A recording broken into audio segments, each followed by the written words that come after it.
구독자 여러분 안녕하세요. 김상준 기자입니다. 오늘 함께 보실 차량은 랜드로버 디펜더 110 모델 가솔린 모델입니다. 저희 독자분들한테 디펜더 가솔린 모델 시승기를 제일 먼저 보여드리고 싶어가지고 조금 노력을 했습니다. 그래서 미디어 최초로 제가 리뷰를 하게 됐고요. 제가 시승차로 들어오자마자 바로 차를 받아가지고 지금 차량을 좀 많이 타봤는데 실제 느낌하고 차량의 완성도 자세하게 설명을 드리도록 하겠습니다. 우선 디펜더는 제가 관심이 굉장히 많았어요. 이 차 나왔을 때 처음에는 디자인이 너무 이상하게 바뀐 것 같아가지고 좀 별로라고 생각했는데 이 뇌이징이 됐는지는 모르겠는데 계속 보니까 너무 멋있더라고요. 그래서 디펜더 진짜 매력있다, 사고 싶다 이런 생각을 했는데 가솔린 모델이 먼저 안 나오고 디젤 모델이 먼저 나왔죠. 개인적인 생각이지만 디펜더라는 차가 사실 저렴한 차는 아니기 때문에 지금 이 시승차 가격도 1억 390만 원이거든요 디펜더 중에 가장 상위 등급으로 판매가 되고 있습니다. 그래서 가솔린 모델이 빨리 나와야지 차도 더 많이 팔릴 것이고 이 차의 가격대하고도 더 맞는다고 생각을 했는데 디젤 모델이 나왔다가 지금 이제 가솔린 모델이 처음으로 도입이 된 거죠. 제가 지금 타고 있는 모델은 P300X 다이나믹 SE 모델이고요. 모델명에서 알 수 있듯이 300마력의 가솔린 모델 P 페트롤 가솔린 모델입니다. 차량의 스펙은 간단하게 2.0 가솔린 터보 엔진이 탑재가 됐고 300마력이고 40.8 토크를 발휘를 하는데요. 300마력이라는 수치에서 우리가 알 수 있듯이 사실 출력이 부족하거나 토크가 낮다 이런 느낌은 들진 않습니다. 다만 이 차 상위 모델로 P400이라는 3.0 가솔린 모델이 있고 또 5.0 V8 엔진을 탑재한 가솔린 최상위 모델이 하나 있습니다. 두 모델이 국내에 들어올지는 아직은 모르겠는데 현재는 가솔린 모델은 지금 이 모델이 유일하죠. 우선 300마력의 출력은 사실 전혀 부족하지가 않아요. 아쉬운 거는 회전 질감인데 지금 탑재된 이 2.0 300마력짜리 엔진은 사실 제규어에서도 쓰고 있어요. 제규어 F타입 2.0 모델 300마력이죠. 동일하게 그 모델에서도 쓰고 있는데 사실 F타입 얘기를 하면 끝도 없을 것 같고 이 엔진의 특성에 대해서 말씀드리면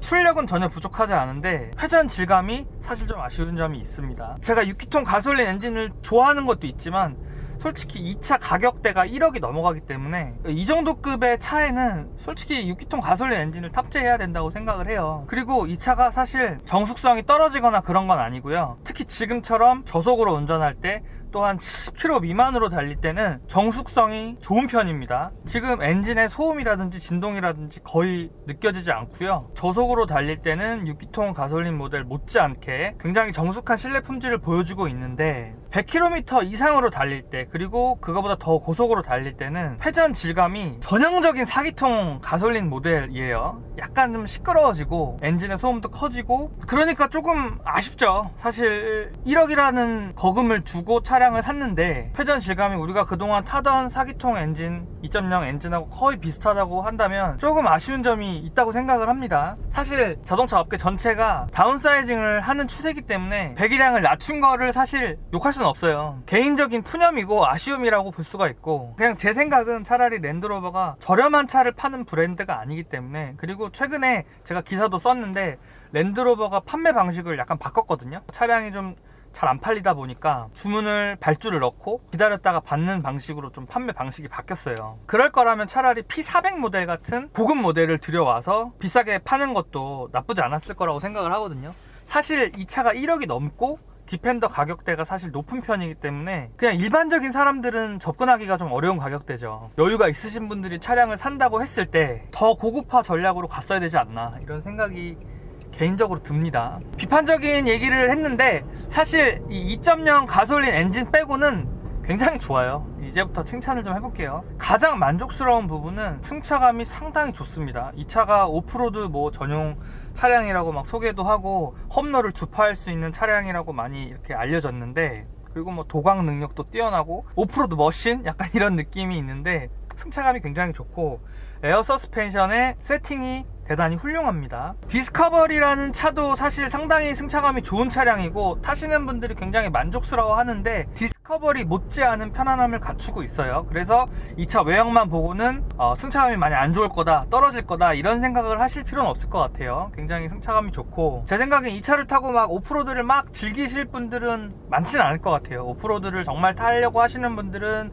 90 모델을 사실 것 같고 110 모델은 좀 고급스럽게 타고 또 패밀리 SUV로 쓰실 것 같은데, 그런 측면에서 승차감이 굉장히 좋기 때문에 이 부분은 정말 좋은 평가를 하고 싶고, 저속이나 고속이나 어떤 속도 영역에서든지 승차감이 떨어지는 경우가 없습니다. 승차감이 굉장히 좋다 보니까 고급 SUV를 탔다는 생각이 확 들고요. 그러다 보니까 3.0 엔진이었으면 더 좋겠다, 이런 생각을 자꾸 하게 되는 거예요. P400 모델이 아마 국내에 출시가 된다면 굉장히 좋은 SUV라는 평가를 받게 될 겁니다. 차를 완전 새 차 상태에서 받았기 때문에 이 차가 길들이기가 전혀 안 돼 있는 상태잖아요. 그래서 연비를 사실 이렇게 평가하기가 조금 애매하기는 한데, 공인 연비는 7.6이거든요 근데 제가 주행했을 때는 5 정도가 나왔어요.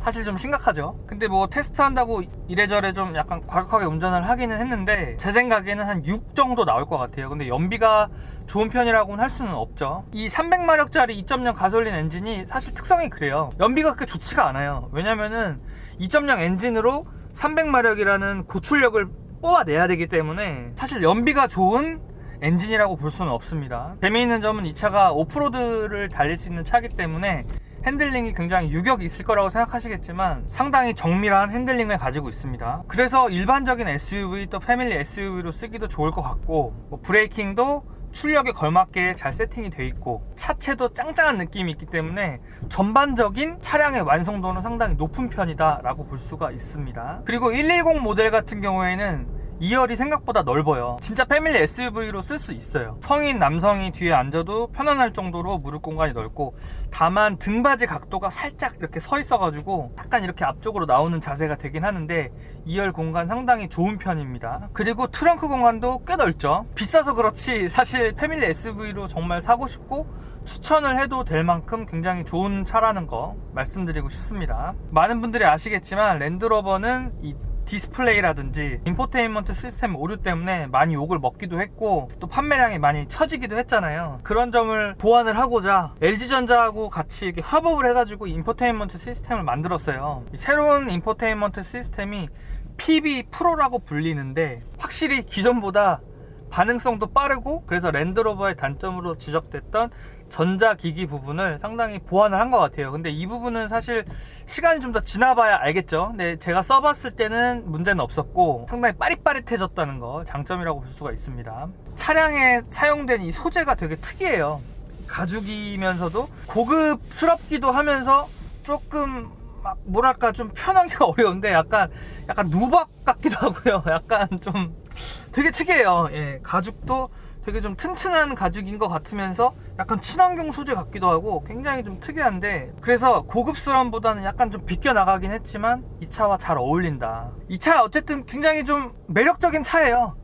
뭐 저희 와이프도 그렇고 주변 사람들도 되게 멋있다, 되게 스타일리시하다, 실내도 굉장히 좀 뭔가 특이하거든요. 이목을 확실히 집중을 시키고 길에서도 많은 분들이 쳐다보실 정도로 차의 개성이 독특한 차다라고 볼 수가 있습니다. 사실 110 모델을 타고 뭐 오프로드를 간다든지 아니면 산을 넘어볼까 이런 생각도 했는데, 새 차이기도 하고 다음에 이제 기자들이 계속 타야 되는데 차가 망가지면 안 되니까 제가 사실 도심 위주로 테스트를 해봤는데, 그리고 1억짜리 차를 실제로 정말 오프로드에서 막 타실 분이 얼마나 있을까. 진짜 사실 하체 진짜 많이 헛된 말로 아작나는데 그렇게 타실 분이 있을까, 저는 솔직히 좀 그래요. 제가 주변에 이런 성격의 차량을 타시는 분들을 그래도 많이 아는데 실제로 오프로드 잘 안 가시거든요. 110 모델도 좀 관상용이지 않을까. 오프로드 근처에 뭐 캠핑장이나 이런 데 가서 좀 멋지게 타고 또 가족들하고 같이 타시지 않을까, 결국에는 이런 생각을 합니다. 영상을 정리를 해보면 처음 딱 탔을 때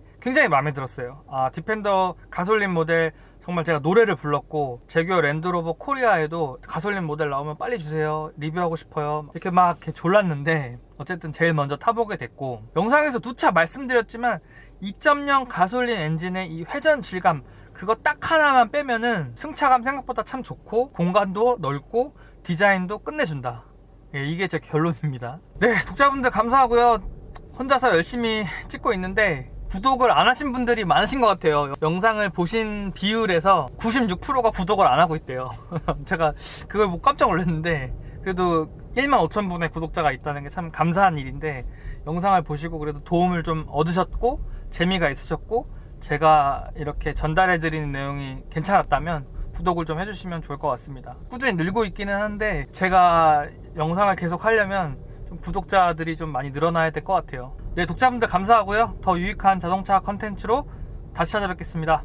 감사합니다.